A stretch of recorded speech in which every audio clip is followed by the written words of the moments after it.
Hi there, hello, my name is Liam and welcome back to Levity Books. Today we're going to do a wrap-up of 20th century German classics. These are from the chaotic age of the Western canon, and they are from my library haul, my third one, which I've listed up there, which you should go check out if you haven't seen already.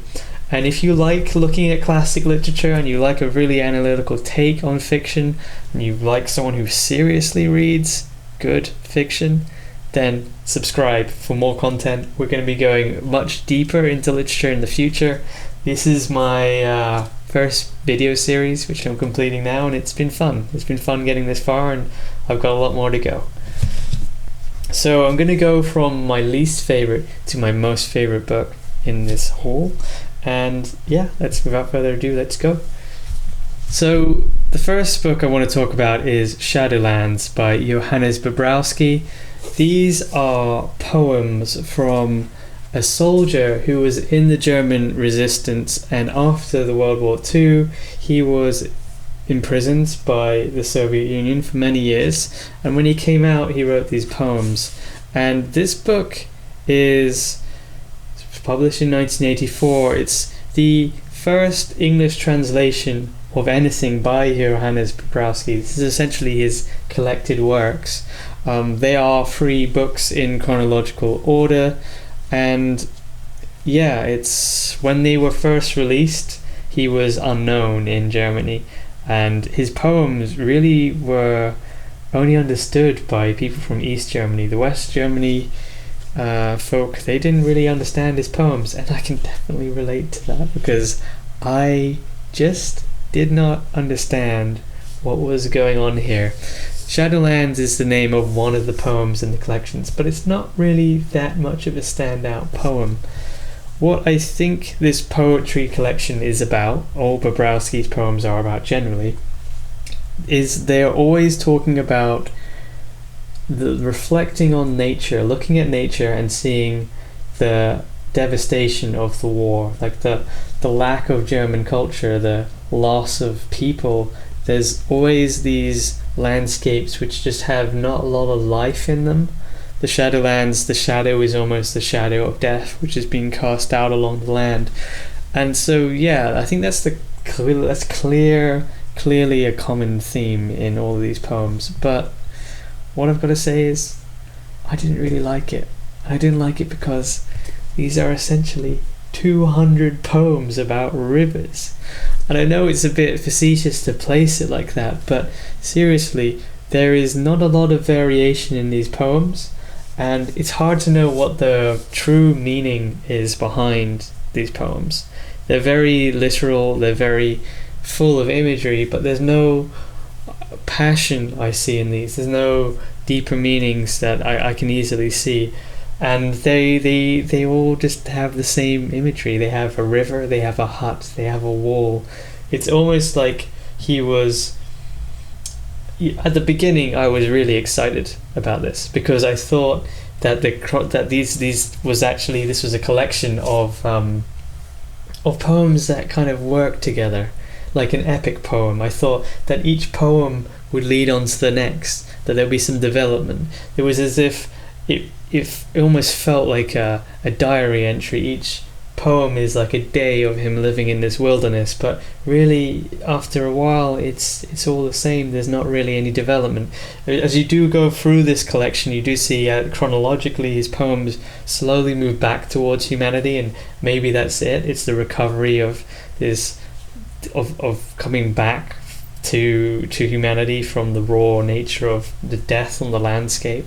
Maybe that's what this is, but it's just not strong enough. It's just not personal enough. It's so observational. I don't mean that too derogatory. Like, it's nature poetry can be great so long as there's meaning, but he just hasn't hooked the meaning here. I'm a very open-minded person who can normally grapple with a lot of poetry. I have the perception for kind of really empathizing with all kinds of people, especially in their poetry, which can sometimes be obscure, but here I just don't see it. It's kind of tedious nature poetry with just nothing.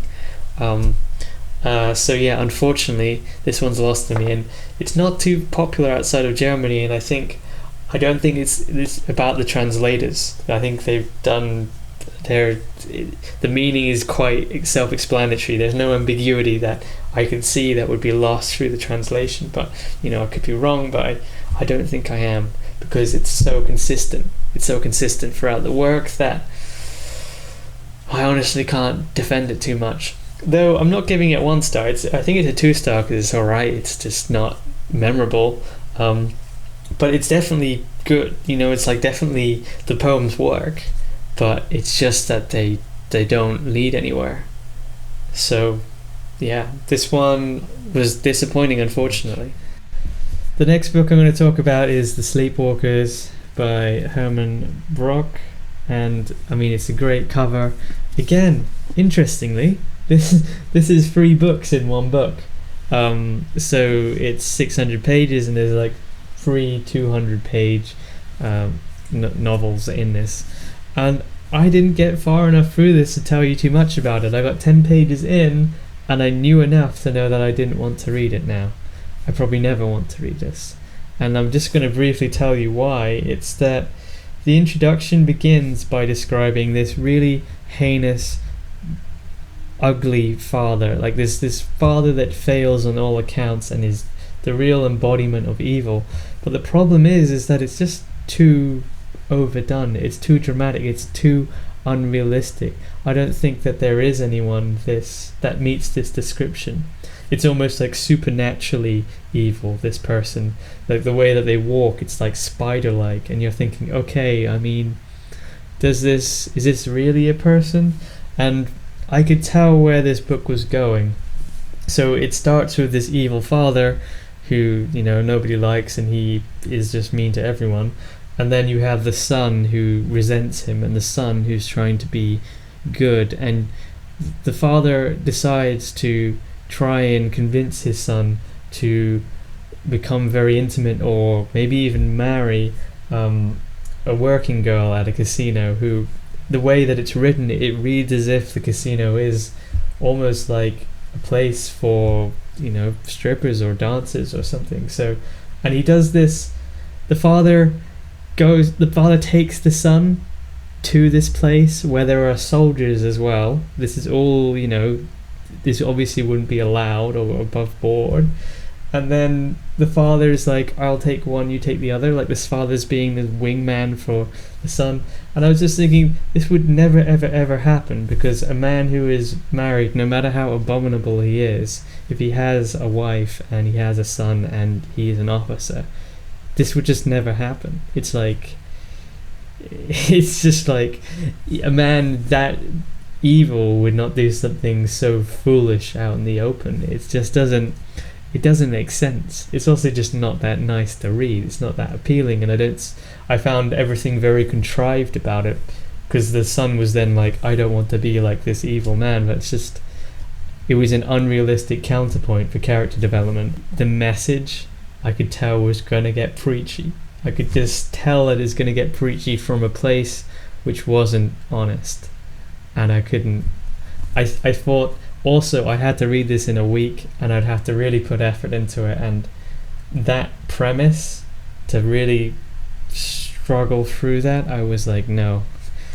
And I don't normally put books down, but when I do, I have a good reason to, and I'm not ashamed to call a book out. But it also could just be a personal thing. I could just be kind of annoyed by some little thing, and it might be a good novel. So, but I know now is not the time for me to read it. So moving on to something a little bit better, we have the Lulu Plays by Frank Wedekind. And when I got the books in my German book haul video, which I've listed up above, this was the one that I think I was probably most excited about, because it's the only one I knew anything about. These books are all weird, and it's because I picked them without thinking of knowing anything about them, just knowing that they were on the classics list. This is the one which I had some brief knowledge of, because the only other play this playwright wrote, which was also acclaimed, was converted into this musical, Spring Awakening, 2006, Broadway hit. You see any musicals of Spring Awakening, you're probably going to really like them. I think they're fantastic. But these are the plays, right? This guy wrote plays, not musicals. And it really shows. It really shows, because these are completely different. They are really, really violent and sexual, and they're outrageous, but they're revolutionary. Like, I think I can understand why this is acclaimed but also unpopular, because Frank Wedekind, they say that he's the beginning of expressionism in Germany, and I understand it. He's basically pushing the boundaries of what's acceptable to the point where it's like it just doesn't it's too hard to watch or to read. Frank Wedekind essentially thinks, how extreme can a play be for it to be too much? He's written a play that is so extreme that it can't really be shown or popular. But there's something very fascinating about that, because he's showing the limits of the stage. He's showing just how far you can go before it gets a little too much. But but don't get me wrong, it's not like it is meant to be shocking, but it's not meant to be revolting. Like, there's definitely some thought here. There's definitely some good meaning here. And there are some very powerful set pieces in this book. So to talk about it, there's 3 plays here: Earth Spirit, Pandora's Box, and Death and the Devil. The first 2 are called the Lulu Plays because they feature the same characters. Earth Spirit occurs and then Pandora's Box follows on from that. So they're actually 2 plays within the same world, and Lulu is the central character because she is, I think, the first femme fatale, maybe in literature, totally. Like, men seem to just die if they come into contact with her somehow. They end up dying, and that's fascinating in itself. This book might be the birth of the femme fatale. Another reason this book is fascinating is I think it's the very first LGBT representation in literature. This is 1911. We have a lesbian and a queer character. They explicitly claim that they are lesbian and queer, and I don't think that's ever been shown in theatre before now. There were always people in drag, and there were other things that were happening in theatre, but I don't think there was much representation of LGBTQ in drama, especially like in Europe. So this is actually a landmark for that representation on stage. But I don't think anyone knows this. I don't think anyone's read this. So I think people don't even know that this is where the first queer character was.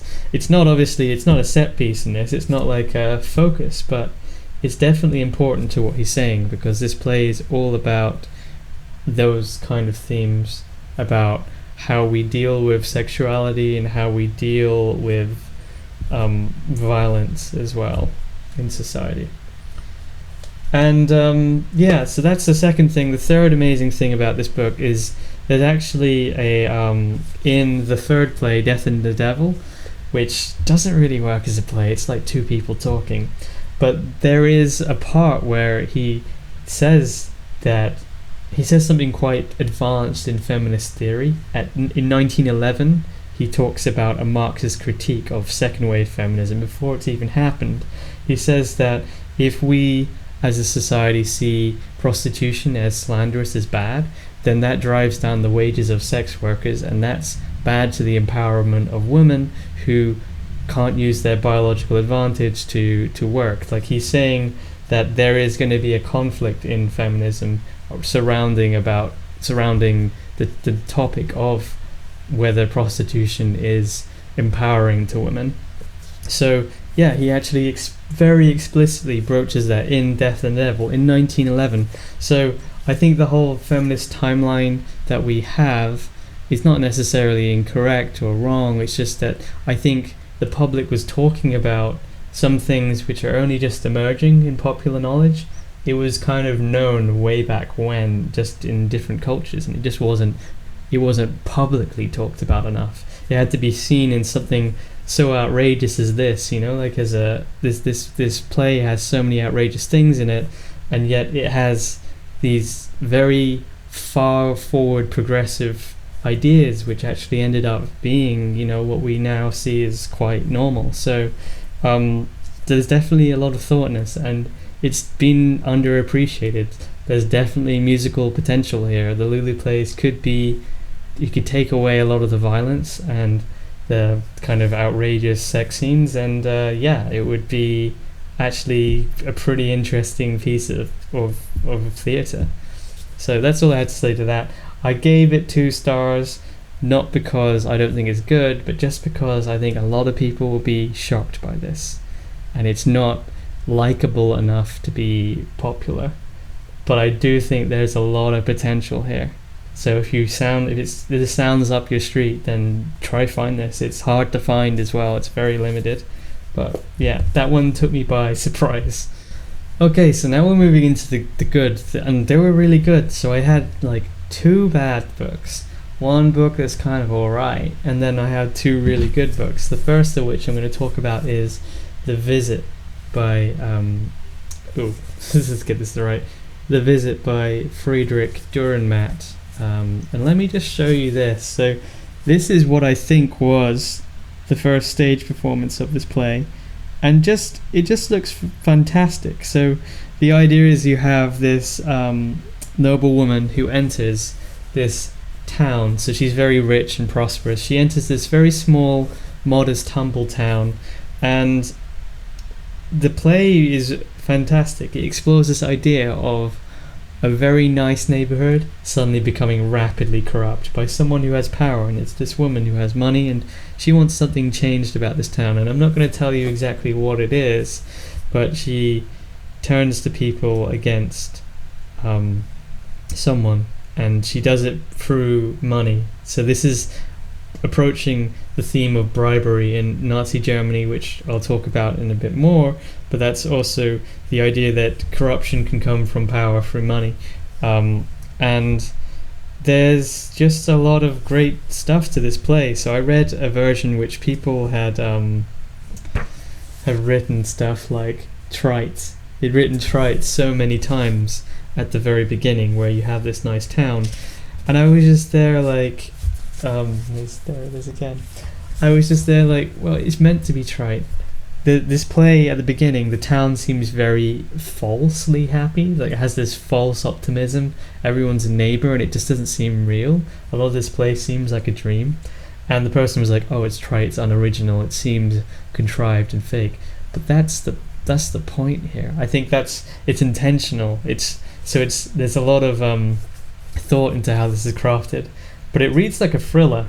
This reads like a thriller. There's a lot of tension. There's so much tension here that it's really cool. It's like you feel like you're with this one person on the play, and you're just trying to think, how will they escape? How will they escape? How are they gonna get out of this situation? And it turns into this real nightmare, and it's fascinating. It's a fascinating play. It holds up to today's standards. I'm surprised I haven't seen this anywhere, or I haven't heard of this being shown anywhere, because this would definitely work well in the play. Its themes aren't kind of specific to Germany, because they just really talk about how money can turn people, it's the root of all evil, but how it can really play out in a community. So yeah, it's a fantastic play. I really did like it, so I gave it 4 stars. I almost wish it was deeper and longer. It's like super quick and like brilliant, but it's just a flash. I think there could have been it's a 3-act play. I almost wish there was like 5, like more of an aftermath, more of a beginning, but it's concise and it does what it does effectively. So it's definitely, I haven't read many German plays, but definitely read this over these, unless you really want extreme stuff. So yeah, this was great. The Visit was fantastic. And last but not least, we have this weathered book. Billiards at 9:30 by Heinrich Böll. So, the first thing I should say is this author, Heinrich Böll, won the Nobel Prize, and to me that's very that seems to be very apt, seems to be very it makes sense. It makes sense to me that he won the Nobel Prize in literature, because his writing is like a combination of Toni Morrison's in Beloved and Gabriel Garcia Marquez's in say Love in the Time of Cholera or 100 Years of Solitude, but not in his political novels, not like The General and His Labyrinth, not like that. So what I want to say is this book, firstly, each chapter is narrated by someone else, and in that way it's like Toni Morrison's writing. You're continually seeing the same world through different perspectives, and so it's sometimes hard to know who's talking, but if you can keep up with it, it's really complex because you see the characters through each other's eyes, and there are a lot of chapters here, so you see a lot of different perspectives, and so to construct that is really great. You get a full view of the community in very little. Like it's not too long a book. Like this, I think it's actually only 200 pages, but you can just tell by looking. Oh no, it's 300 pages, but it feels like a 500-page book just in how dense and rich all of this character-driven story is. You what you get from it because of all the different perspectives from having like 9 or 10 narrators. And it's like Gabriel Garcia Marquez because each of the narrators are within a family. You hear different family members' stories in this, and you get this feeling of learning a family history and then learning the town or the country's history through learning the family's history. So you have this whole hierarchy, like you learn from the grandfather, then you see the father, and then you see the son, and so you have this whole that's interesting actually. There's like 3 there. You have this also religious theme that's in the book as well, that I think relates to the whole Nazi Germany story that I'm kind of gonna get at with this project. There's some very clear there's some clear political force to this novel, which a lot of Nobel Prize winners have. It's in 1957 it was published, and it's criticizing the people's response to Nazi Germany. It's like, this is the best book for someone who doesn't like Nazis, really. It's kind of showing that people were corrupted by bribes, that people let the church also get corrupted by bribes, the churches also fell, and there's a lot of imagery about the church in this book, in how the bombs that the Germans were making themselves were accidentally destroying churches, and they were just seeing it as collateral damage. But some people who were watching were thinking, no, we need to start thinking about ourselves as well, our community. Like this isn't humane in itself, but it also doesn't seem to be helping the people that are actually involved in it. So it's hard to say too much. I don't want to say too much. The ending is brilliant,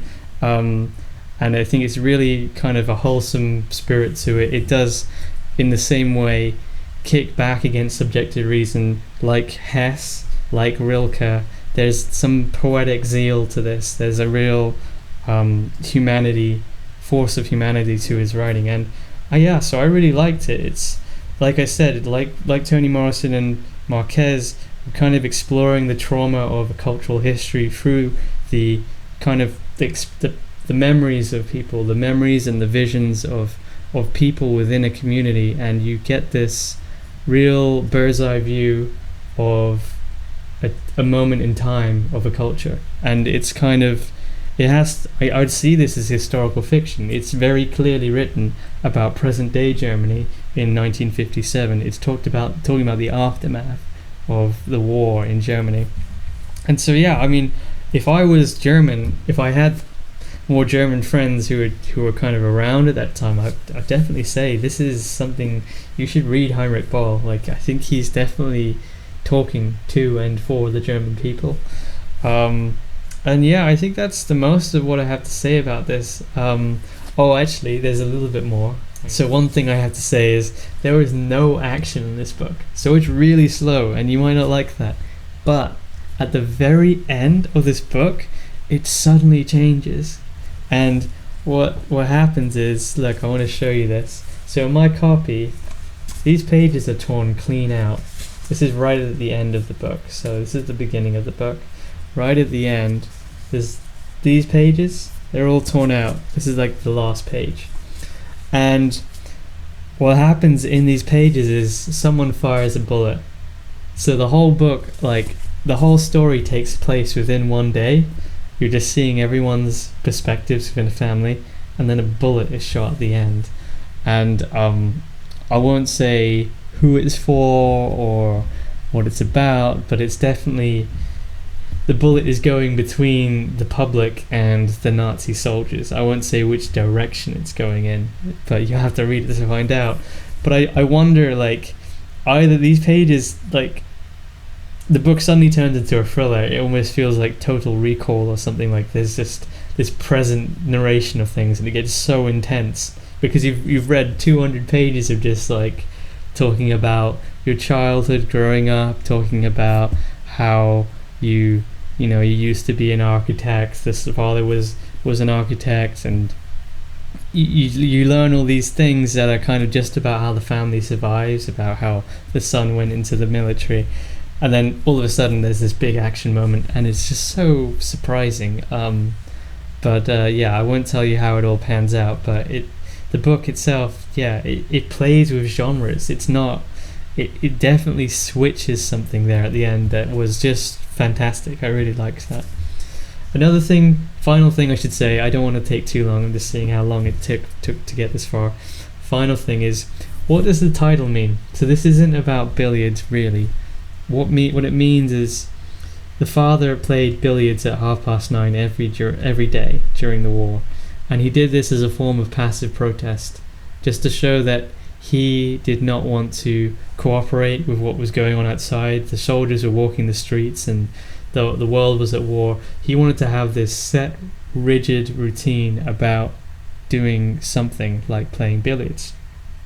And that's fascinating to me. The grandfather too also had the same thing. He would eat this paprika cheese recipe at the cafe, which sounds kind of weird. I almost want to try it. There's an interesting recipe in here. Every day he'd go to the cafe and have the same thing in the morning.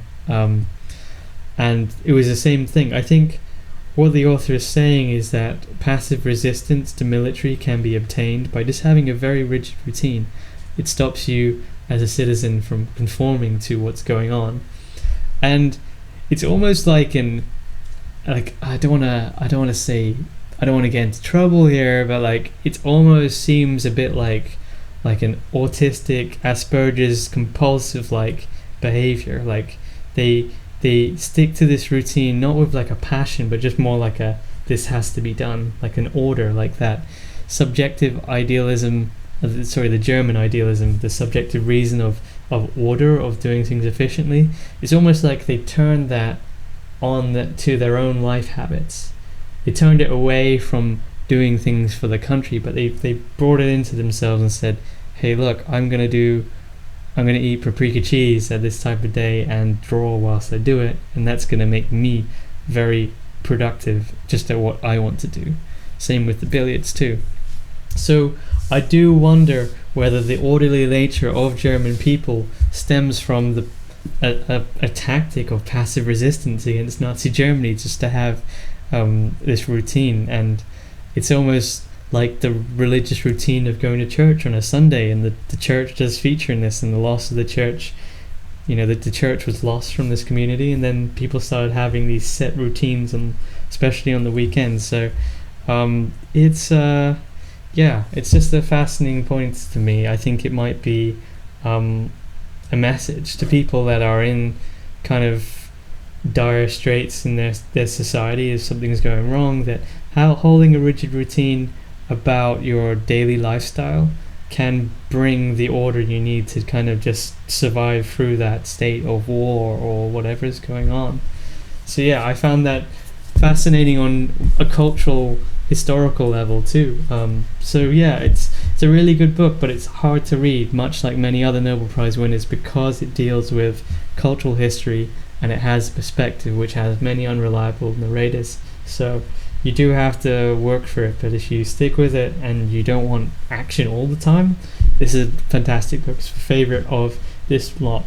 I wouldn't say it's my favorite of the entire German batch of classics. I think that still goes to Hermann Hesse, but probably my second favorite is that one. Okay, so that's it. That's my wrap up. I hope you enjoyed it. Please like, comment, and subscribe, and tell me what you'd like more of. I'm not going to read more Germany for a while, so I still have many great German writers that I didn't explore from the chaotic age of the Western canon. I didn't read Thomas Mann, I didn't read Robert Musil, I didn't read Günter Grass, but they all have massive books. And I could read the little ditty books, but they're not their best books, and I know I'd be cheating myself thinking that, oh, I read what they have to say. I always like to read the magnum opus, or like the work that's featured in the Western canon that I think gets across what they were trying to say. But yeah, I need to take a break from Germany. I'm still going to be reading classics. Oh, and something, I've been reading other stuff too. So I've started becoming an ARC reader. I've read an essay on TV. I'll probably put a review up soon. I'm reading 2 other books, a debut translation from a French author and a graphic novel, and I might also read another ARC. But I'm flying tomorrow. I'm flying back home to England, so by the time you're watching this, I'm no longer in this apartment. And yeah, I think that's it. I'm going to be getting into Shakespeare soon. And yeah, stick with it. I hope you enjoy what I'm doing. Give me some comments, and yes, I'm putting some silly videos up, but that's going to be a common theme. I'm always going to have a little bit of something else, and really it's just good practice for video editing, because I have some big plans for the future, and if I had to make some meme content to practice what I want to do, then so be it. And yeah, so yeah, looking forward to making more videos, and thanks for watching.